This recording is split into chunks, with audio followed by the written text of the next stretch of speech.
Hi, fifth grade. Welcome back to Cool Cars. Today you need to work on your lettering and your color. So when you do lettering, you want to make sure you fill in the space and make it look interesting. Now, this isn't a car that exists. I made this car up, so I have to give it a name. Now, if you have a car that already exists, well, number one, make sure you're spelling it right. Um, so if you have to look up Bugatti or Lamborghini, look it up. Get the spelling right. Nothing worse than spelling something wrong on an assignment or artwork that you're spending all this time on. All right, so I have to think of a name for this car. So I think I'm going to call it the the Streaker because of the streaks going across it. So I have to think of I could spell it any way I want because it's my car. And cars sometimes they'll use words like that and they'll spell them incorrectly. Um, so streaker is spelled Streaker, but I could use two e's instead. Um, I guess I could do what I want. I think I'll go with. I think I'm gonna go with the A because I don't want it to reek. Reek means something stinks, so I don't want to make a stinker. Someone make fun of me with my stinky car. So Streaker. So that's 8 letters. So I have to divide this space up into 8 letters.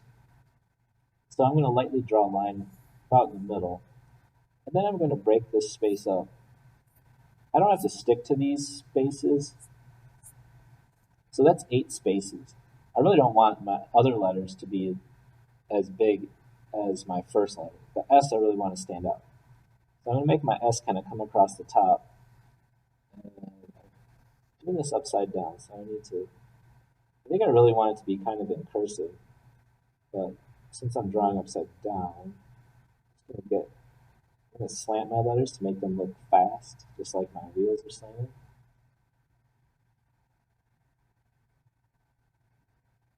And I want to try to keep them on the same line too, so that E dropped down too much. So I got to get that up here. Yeah, see, I have to shrink this up. It's gonna be hard for me to do upside down, so I'm gonna have to flip this over and work on it this way. So the reason why I'd like you to see me working like this is because sometimes when you see my finished work or anyone's finished work, you assume that everybody was able to just do it, no problem. Like they just didn't. They didn't have to practice or they didn't mess up at all. But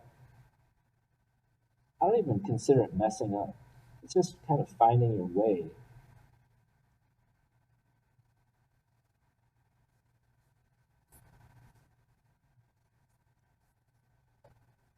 and making it right. So I want to get these on the same level. So I need to drop that E down a little bit. My R's a little too high. So I have this line, I have this line. And I think I can get that S.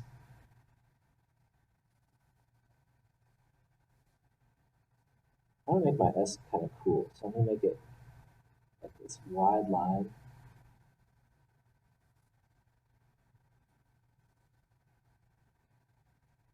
And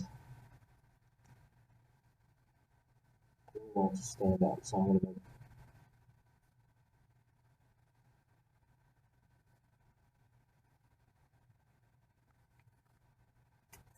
gonna make lines through it, actually, after I clean it up.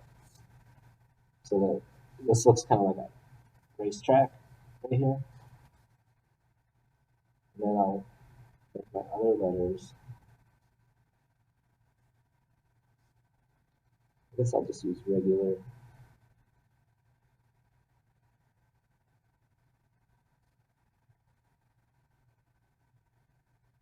I'm trying to make all my letters the same size and thickness and style.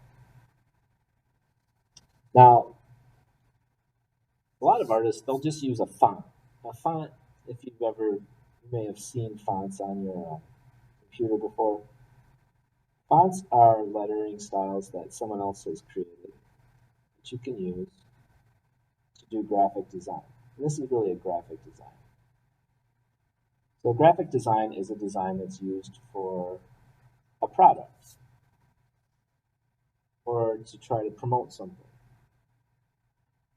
So I want see, I got it. Yeah, I'm having a problem here. See, I want my E to fit in with these other letters. So I need to change all of this. It needs to slant back like this.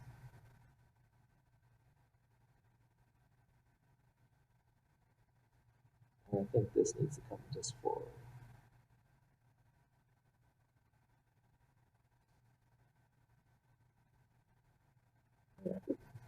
Now, I'll lose a lot of this erasing when I do my outlining. So I'm going to pause this and come back when I'm done getting my letters done. All right, so my lettering's all finished, and I'm satisfied with that. I'm going to now move on and use color markers to color everything in. I'm not going to Sharpie everything because I don't want a hard black edge on everything. So that's going to be my next step. All right, I'm all finished with my drawing and I'm ready for color. If your drawing is not looking good, start over. There's nothing worse than continuing on with something that you're not satisfied with. Now, if I was going to be more professional about this, I would take this drawing and I would put it on a light table and trace it again so that I get rid of all my erase marks. So it just looks perfect, nice and clean. But we're not going to go to that level because, hey, who's got a tracing table? Well, I do, but I don't expect you guys to, so I'm not going to go that far. I have to decide what colors I'm going to use. We're going to use markers to color it in. If you don't have markers, you can use colored pencils or crayons, but I don't want you to just color it in solid. Think of like some interesting combinations. So here I have 3 colors of green, or shades of green. This one's a little blue-green, regular green, my yellow-green. And I'm also going to include gray, and I have to look for, oh, there's black. So I need black for my tires. And I'm ready to color. So since I have these lines here, I'm going to start with my green, and I'm just going to fill in each space with a solid color, and then I'll see about adding or fading into another color. So I use that pointy part of the marker to do the outline, and then I lean it out and use the side of that marker to fill in. But it's nice and neat. There's no scratchy, like, I'm not going fast. I'm taking my time. I don't want to mess this up. I just spent a lot of time drawing it. I don't want it to be ruined with the color. And that's the thing with marker. You have to be a great tool, but you have to be very careful with it because once you make a mark, you can't really take it back. Now, the artist that I showed you in the beginning, Chip Foose, uses markers to draw almost his whole picture. He starts in marker a lot of the time. And that's a tool that a lot of graphic designers do use. Now, this gray will work good for silver too. So if you have like silver wheels, so my wheels are going to be black and silver. So I'm going to use the gray for the silver. If you want to make something look shiny,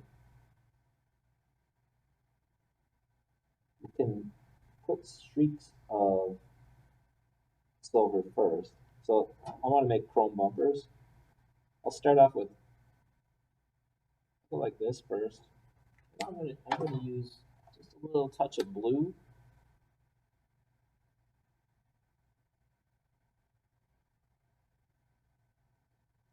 And then maybe even a little black.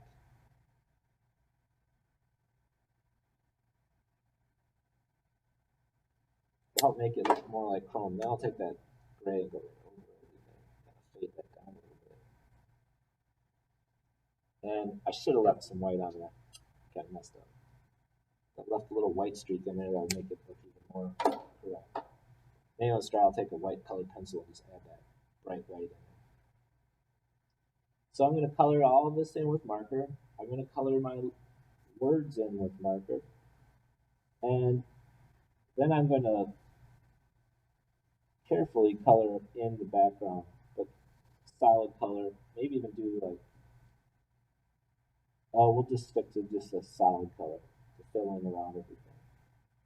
But I didn't want to do the black. If you want to do black outline with the Sharpie, that's fine if that works best for you. But for me, I really rather have the colors define the shape than have that hard black outline. All right, so when you are done, should be this whole page should be colored with marker. Your words should fill up that whole space, and I expect it to be nice and neat, good craftsmanship, high quality work. All right, when you're finished, turn it in. This is our last day to work on it. We'll see how it goes. I might have to give you one more day to finish up. It's a new assignment for me, so we just always have to see how it goes. All right.